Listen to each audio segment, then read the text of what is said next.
ပတ်တင်လာပို့တာလဲဘယ်လိုဆီမကြားလိုက်ပြီးတော့မှအဲ့ဒီအချိန်မှာ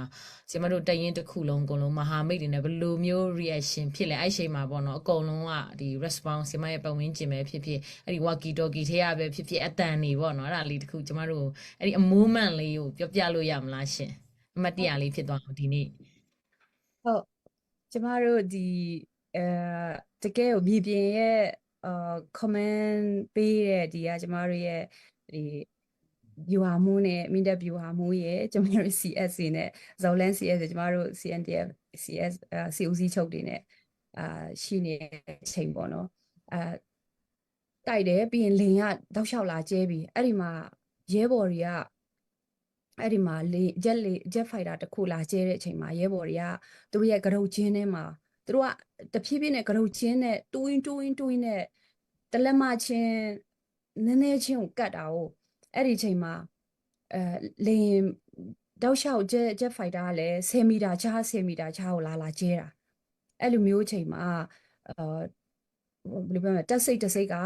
လုံးဝမြေကြီးကနေပိသွားတယ်မြေကြီးကနေပြီးတော့သူဂျက်လာပစ်တဲ့အချိန်မှာပေါ့နော်ဖို့သွားတယ်အဲ့ဒီချိန်မှာသူတို့ကပြောတဲ့အချိန်မှာကျမတို့ရမ်းစိတ်ပူတယ်အဲ့ဒီမှာတယောက်ကကာပစ်လုံနေဟုတ်လိုင်းပြန်ကျသွားလားမသိဟုတ်ကဲ့ဆီမဟိုကမြေတွေကနေပြီးတော့မှတိတ်ဟိုရဲဘော်တွေပုံကိုကျသွားတာပေါ့နော်ဟိုစားဝိုက်ထွဲလာပြစ်တဲ့အခါမှာအလုံးပိသွားတာဟုတ်တယ်အဲ့ဒီကနေပြီးတော့မပိတဲ့ရဲဘော်ကနည်းနည်းဟိုဝိုက်ထွားလေးအချိန်နဲ့ခေါင်းမူးသွားတာပေါ့အဲ့ဒီမှာခေါင်းမူးတယ်တဲ့ခေါင်းမူးပြီးတော့တယောက်နဲ့တယောက်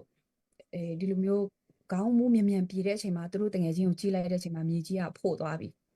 အဲ့ဒီမြေကြီးကိုအမြန်သွားပြီးတော့ပြန်ဖော်တယ်တယောက်ကကာပစ်လုပ်ပေးရဲ့တောက်လျှောက်သူတယောက်တည်းပြစ်တာကိုအချိန်ပေါင်းထောင်လောက်ရှိရဲသူတငယ်ချင်းရဲ့တနက်ကိုယူတယ်ကာပစ်လုပ်ပေးတယ်အဲ့ချိန်မှာဖော်တယ်နောက်အဲ့တနက်ကကြီးကကုံသွားတော့ကြတော့နောက်တငယ်ချင်းတယောက်ရဲ့တနက်တလဲတော့ပြန်ယူပြီးတော့အဲ့လိုပြန်ပစ်တယ်ပြီးရင်သူတို့ကစက်တိုက်ဖော်တယ်အဲ့ဒီမှာပြန်ထွက်လာတဲ့ရဲဘော်ကဆက်ပစ်တယ်အဲ့လိုမျိုးစွန်းတမန်ကိုလုံးဝနောက်ဆုတ်မပြေးဘဲနဲ့တောက်လျှောက်တိုးတယ်ပေါ့အဲ့ဒီမှာတချို့ commander တွေကလည်းပြောတယ် jet fighter တအားလာတော့တချို့ရဲဘော်တွေကနည်းနည်းမူးသွားတာမျိုးနည်းနည်းကြောင်သွားတဲ့ပုံစံမျိုးလည်းဖြစ်တယ်ဆိုတော့ဆက်ပြီးတော့တိုးလို့အဆင်ပြေမလားမသိဘူးဆိုတဲ့ပုံစံမျိုးလည်းဖြစ်တဲ့ဒီမှာကျမတို့စီမှာအခုကကျမအဲ့ COC ချုပ်တင်တဲ့ဒီရှေ့တန်း comment ပေးတဲ့သူနဲ့ကျမနဲ့အတူတူရှိနေတယ်အဲ့ဒီချိန်မှာပြောရင်းဆိုရင်လည်းအဲ့ရှေ့တန်းရဲ့တန်မိုးကလုံးဝကိုဆက်တိုးမယ်ဆိုပြီးတော့သူတို့ဆက်တိုးတယ်ဆက်တိုးတဲ့အချိန်မှာဒီရုံးချုပ်ကိုရသွားပြီးအဲ့ဒီမှာသူတို့ရဲ့တကယ်ဂျမာအကြီးကြီးကိုသူတို့မိဆက်ကိုလည်းပိတ်လိုက်နိုင်ပြီးတဲ့ဂျမာလည်းသူတို့ရသွားပြီးတဲ့ဟာမိုက်သွားပြီပေါ့ဂျမာလည်းရပြီဆိုတော့ပျော်ပြီးတော့အားတွေတက်ပြီးတော့ကဲ drone သမားတွေပြန်တော့ဟေးပြန်ရှိသမျှ drone တွေအကုန်ပြန်ဆိုတော့ကျမတို့ဆီမှာလည်းအဲ့ comment ကိုအတူတူဒီ comment ပေးတဲ့တယောက်လည်းကျမတို့ဘေးကနေလည်းဝိုင်းပေးတာပေါ့ drone တွေပြန်တော့ဟေးရှိသမျှလိပ်ပြာတွေလွှင့်ဆိုပြီးတော့ကျမလည်းပြောတဲ့ချိန်မှာအဲ့မှာအကုန်တော့မလွှင့်ခိုင်းနေအောင်နဲ့အကုန်ခလုတ်တိုက်ကုန်မယ်ဆိုတော့ပျော်ကြတာအဲ့နဲ့သူတို့ drone သမားတွေကလည်းပြန်ချတယ်အဲ့နဲ့ဒီကပြောမှုကလည်းရှေ့တန်းနဲ့ဆက်ပေါက်တာပေါ့ဒုံးတွေဆက်မလွတ်နဲ့ဟေ့ဆက်လွတ်လို့ရှိရင်ကုလိုတွေစီပြန်ကြသွားမယ်အဲ့နဲ့ကုလိုတွေရောက်ကုန်ပြီတဲ့အဲ့နာရန်သူတွေမဟုတ်တော့တဲ့စုပ်ကုန်ပြီတဲ့ဟိုဘက်သွားကုန်ပြီတဲ့ကုလိုတွေနားချမျိုးမယ်ဆိုတာအရှိကလည်းပြောတယ်အဲ့နာငါတို့ရှိရမချနဲ့ဆိုကိုနာလေးကိုကြားတဲ့ပုံစံမျိုးဖြစ်ဆက်တိုးရင်းနဲ့နောက်ဆုံးဘဟုကင်းကိုသူတို့ရသွားပြီပေါ့ရတဲ့အချိန်မှာဟာဟုတ်ပြီလို့မင်းတက်မှာတော့ကလည်းဂျားနေဟိုလူကတိတ်မသေးစားပဲနဲ့ဟိုလူကပြောဒီလူကပြောနေအောင်ပွဲရဲ့အရန်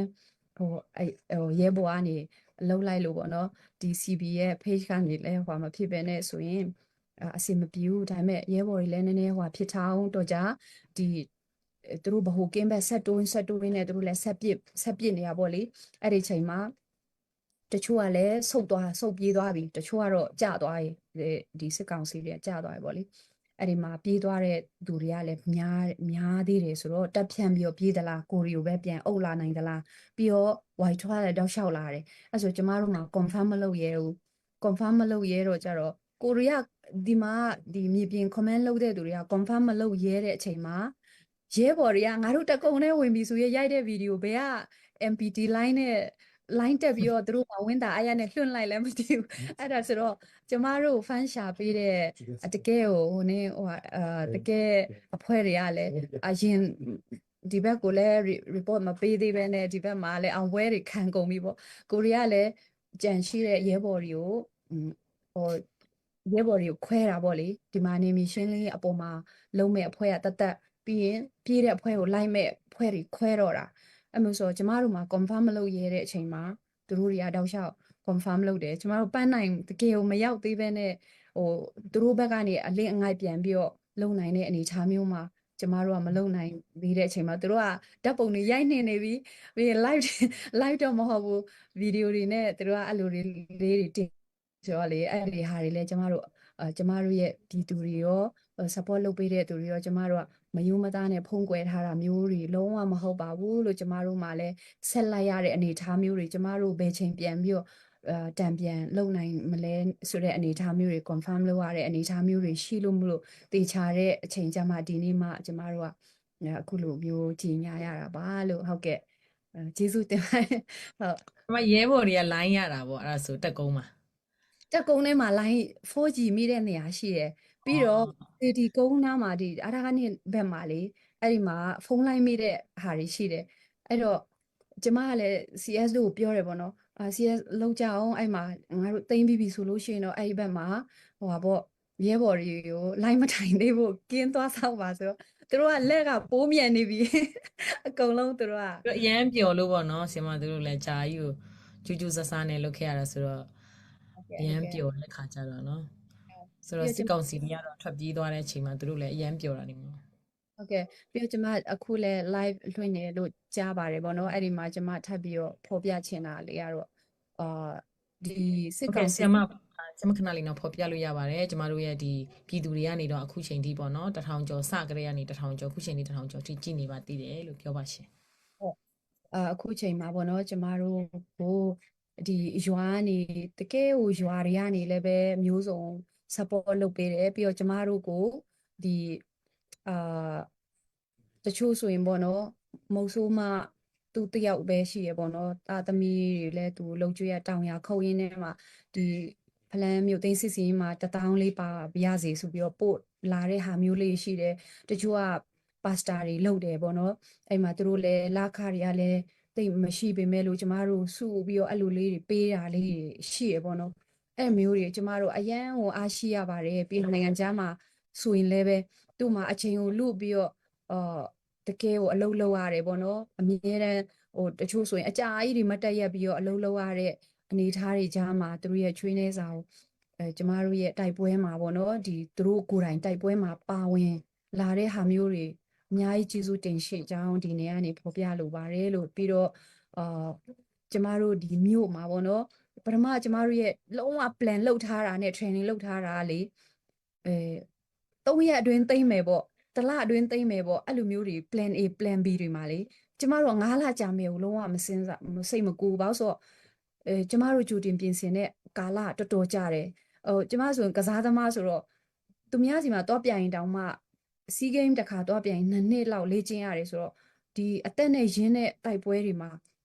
ကြိုတင်ပြင်ဆင်မှုကိုလုံးဝအသေးစိတ်ကနေသွားလုပ်မယ်ဟိုမှာစီးဂိမ်းမှာသွားထိုးတယ်ပေါ့နိုင်ငံခြားမှာတော့ပြိုင်နေဆိုရင်အထိုးခံရတယ်အကန်ခံရတယ်ကင်ပေါက်ခံရတယ်ဒါပေမဲ့အသက်ပြန်ပါလာတယ်ဒါပေမဲ့ကျမတို့မှာဒီတကယ်လက်နဲ့ကြီးငယ်တွေနဲ့လေရင်ပေါင်းစုံနဲ့ဒီစစ်ကောင်စီတွေကကျမတို့ရဲဘော်တွေကိုအစမတန်နိုင်ငံတော်ဘတ်ဂျက်တွေတုံးပြီးတော့တိုက်မယ်ဆိုတာလဲကြိုသိရဆိုတော့ကဲမတိုက်မနေရ CB ရဲ့ policy ICNCC နဲ့ CB ရဲ့ policy ကတကယ်တိုက်တော့မယ်ဟဲ့ဆိုတဲ့အချိန်မှာကျမတို့ကပြင်ဆင်မှုကစလုပ်ရတော့တယ်ဆိုတော့အဲ့ဒီအချိန်ကာလမှာကျမတို့ကအနည်းဆုံးမြို့အထိခိုက်အနည်းဆုံးအဲ့လိုမျိုးတွေကျမတို့က